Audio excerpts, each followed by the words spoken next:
4,000 ಚಿಲ್ಲರೆ ಕೋಟಿ ಬರಲಿಲ್ಲ. ಈ 46,000 ಕೋಟಿನಲ್ಲಿ ಕೇಂದ್ರ ಸರ್ಕಾರದಿಂದ ಬರ್ತಕ್ಕಂಥದ್ದು 22,000 ಕೋಟಿ.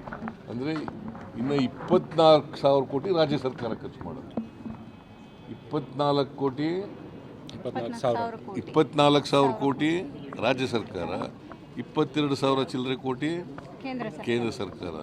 ಅಂದರೆ ಸೆಂಟ್ರಲಿ ಸ್ಪಾನ್ಸರ್ಡ್ ಸ್ಕೀಮ್ಗಳಲ್ಲಿ ರಾಜ್ಯ ಸರ್ಕಾರನೇ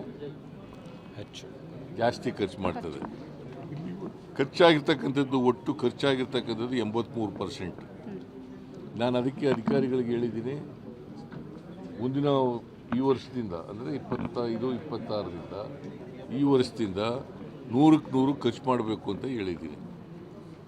83% ಆಗ ಕಾರಣ ಏನು ಹೇಳ್ತಾರೆ ಅಂತಂದರೆ, ನಮಗೆ ಕೇಂದ್ರ ಸರ್ಕಾರದಿಂದ ಕೊನೆಯಲ್ಲಿ ಬಂತು ದುಡ್ಡು, ಫೆಬ್ರವರಿಗೆ ಬಂತು, ಮಾರ್ಚ್ನಲ್ಲಿ ಬಂತು, ಹಾಗಾಗಿ ನಾವು ಖರ್ಚು ಮಾಡೋಕ್ಕಾಗಲಿಲ್ಲ.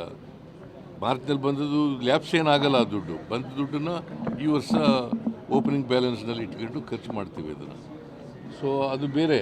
ಬಟ್ 83% ಭಾಳ ಕಡಿಮೆ. 83%ನ್ನು 100% ಆಗಿ ಖರ್ಚು ಮಾಡಬೇಕು. ಕೇಂದ್ರ ಸರ್ಕಾರಕ್ಕೂ ಪತ್ರ ಬರೀಬೇಕು, ಕೂಡಲೇ ಬಿಡುಗಡೆ ಮಾಡಿ ಅಂತ. ಮತ್ತು ಇಲ್ಲಿರ್ತಂಥ ಮೆಂಬರ್ಗಳಿಗೂ ಕೂಡ ಹೇಳಿದ್ದೀನಿ, ಆ ಮೆಂಬರ್ಗಳು ಕೂಡ ಕೇಂದ್ರ ಸರ್ಕಾರಕ್ಕೆ ಒತ್ತಡ ಆಗ್ತಕ್ಕಂಥ ಕೆಲಸವನ್ನು ಮಾಡಬೇಕು. MP ಗಳಿಗೆ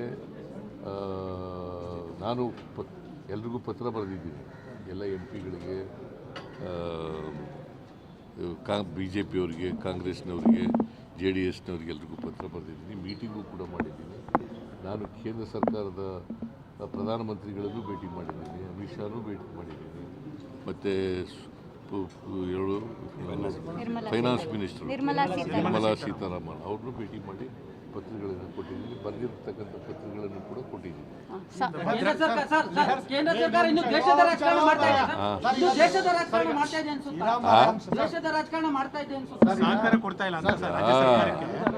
ನೋಡ್ರಿ, ನಾನು ಈಗ ರಾಜಕೀಯ ಮಾತಾಡಕ್ಕೆ ಹೋಗಲ್ಲ. ಕೊಡದೇ ಇರ್ತಕ್ಕಂಥದ್ದು ತಪ್ಪು.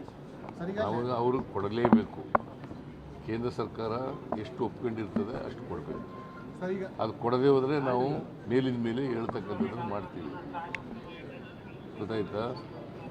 ಸೊ ನೀನೇನಪ್ಪ, ದಿಶಾ ಕಮಿಟಿಲಿರುವಂಥ ಮೆಂಬರ್ಗಳು ಅವ್ರು ಯಾರು ಸಹ ಮೋದಿಯವರು ಇರ್ಬೋದು, ಕೇಂದ್ರ ಸಚಿವರ ವಿರುದ್ಧವಾಗಿ ಮಾತಾಡೋಷ್ಟು ಶಕ್ತಿ ಇರುವಂಥ ಮೆಂಬರ್ಗಳು ಯಾರಿಲ್ಲ.